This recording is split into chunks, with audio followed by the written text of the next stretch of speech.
Video covers driveway, scale, and pattern concepts that I thought would be interesting in exploring different ways that you can work with a driveway. Mostly looking at transforming a relatively ugly lawn into a drought-tolerant garden. And so the first thing that I've done is painted out lines that show the relative massings that are appropriate for a house of this size and a street of this size, as well as the driveway. So the most important thing is to have a sense of scale, and you don't want things to be too busy or it's going to feel like a hodgepodge. So what these lines do is each pocket represents a given plant.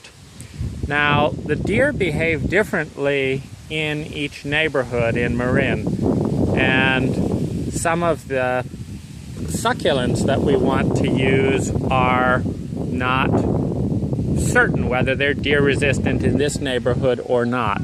So one of the things that we've done is, having painted out the lines and counting about how many plants varieties we need, is we've picked samples of plants that are probably deer resistant in this neighborhood. And in this way, we're not only getting a feel for the design, because we're able to, lay out a plant, and this is a theme. So for example, we're laying out this plant, which gets, quite gorgeous up about this high, and this very low ground cover, which is going to be great around it, to see how the deer will respond, but also to get a feeling for how it's going to look when we're all done. And so this is a great way to design, and this is one sample of transforming large area of lawn into drought tolerance. Now, we also have a couple of technical issues and strategies. What to do with all of this sod, for example. And sod is extremely nutritious compost. Worms love it. It becomes fabulous food for trees and shrubbery. And so one of the things that we're going to do is we're going to extend this berm out to here by digging some large pits in this area, putting all the sod on the whole job site, composting in the deep pits. They did this on some of the most traditional and magnificent royal gardens in England, where they put in deep compost areas for shrubs and trees. So we're going to do that, and then we're going to use the soil we dug out of the pits to put on top of the sod. And that was a little bit of a wash, whether to use that approach or to lay out the sod on top of this area and bring in new fill soil. But what we've noticed is there are a couple of rather glorious rocks that the client really likes that are just being wasted. They're behind the shrub, they're grouped here, they're not very nicely placed. And if I bring in a large piece of machinery to dig the pits and scrape off all the sod, I'll also be able to, at a much lower cost, just move those rocks around. And so that's the way that we're handling this. We'll stop by when we're all done and show you what it looks like. The first design question when dealing with a large area like this, and particularly a large house with a relatively small garden relative to the size of the house, is how to landscape in a way that makes the house look smaller. And to do that, what you want to do is very large, simple masses of plantings and patterns.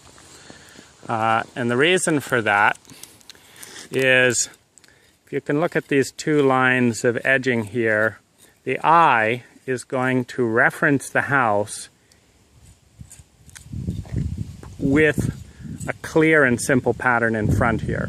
So it's going to decide if the house is too big for the lot or too small or just the right size based on the pattern of what's in front of it and what's behind it.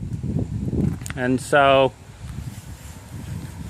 you can do that. You can put in some elements that make the house smaller in a variety of ways. But one of the best is to do a very simple swath of planting. Now, if you look over here, they're using trees and lawn. Lawn is a uniform mass of planting. But in this case, the client would like to have low-maintenance, drought-tolerant plants. So we've removed a large lawn, and what we're going to be putting in is, in this area here, we're going to do the entire bed between this edging and this in 2 types of lavender. And what that's going to do for the eye is it's going to let the eye compare the house with a single mass of lavender. And in doing so, the house is going to look smaller. The primary view of the house is from a rather busy intersection and a distance of 30 to 80 feet. And so we want a relatively simple planting. And then the next, so we've got the element of scale here. The next thing that we look at is how to divide up the themes. Since we want the themes to be simple, what's going to define them? Now, I took my cue from the client who said they wanted a home garden, and they wanted a street garden, and they wanted some flowing lines that went diagonally across the property. And that suggested a wave theme. And what we've done with that is we've created 3 waves where we have, starting at the street over here, we have the first wave, which is the presentation from the street. Then we have the buffer wave, which is the plants that are both compatible visually and functionally with the street wave and the house wave. And then finally, up above the second edging here, we have the house garden. This is the garden that's going to look the nicest, looking out of the house windows and walking up to the front door. So now that we've defined the waves, we have a relatively artistic client on this job and who likes to paint. And so we're actually looking at how can we treat this garden as a canvas. And the way that we're going to do that is with 2 colors of bark.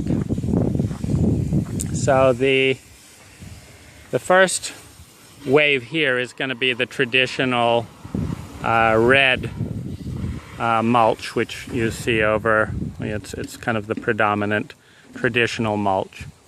But at this first edging wave line, we're going to go to a black mulch. Finally, on the upper wave, which is going to curve through the sidewalk here and around here, we're going to have the traditional tan or red mulch again. And the black with red on both sides is going to the eye from above, but also to the eye of the car driving by, going to emphasize this wave pattern, which will be further strengthened by plantings. So next came the concept of whether or not to carry that in any way into the driveway. And in this case, we have a relatively old driveway, which when we began was stained fairly dark. It's got a few cracks in it. And the client doesn't like the glare. And to replace a driveway like this, you're looking at you know, 20 to 30,000 to do it nicely. And the question is, on a much more limited budget, can we create something beautiful? So the concept we came up with was to do the same wave patterns using an acid dye. So you can see we've done a little bit of a sample right here, and we've based it on some samples we've done on the past few days in this little area right here. And this is what we're aiming for. We're aiming for the black mulch to be represented with this color, ebony, and then this color to be the walnut. And what we're going to have is the walnut, the ebony, and then back to the walnut. And as you can look from the line of the bark, you can see that we've cut a groove in the driveway here, all the way over to here. And this is allowing us to not only get rid of the glare, not only darken the concrete, which will hide many of the cracks, not only highlight these tile insets that we've been putting in the center, but it's going to allow the eye to look at the entire garden as a vista sweep, like a great painting. And rather than having one garden, one garden, one garden, one garden, the eye is going to see the entire theme going across the entire property. Now this is particularly pleasing when cars are driving by, because at a distance of 10 to 30 feet and at an average mile per hour of around 20 on this street, you want a very simple theme for the eye to appreciate it, not be overwhelmed, and not for, like, if you look at this garden over here, your eye is just lost because there's no pattern, and so it quickly turns away. But the eye tends to linger and really appreciate a very simple planting. So we're going to be having plants go all the way along the front, all the way along the middle, and all the way along the top. Now the top will be incredibly eclectic, because that's going to be viewed from just 5 to 6 feet and out of the windows. So that's where we're going to have a lot of the plants massed in about a 5 foot by 5 foot scale. So,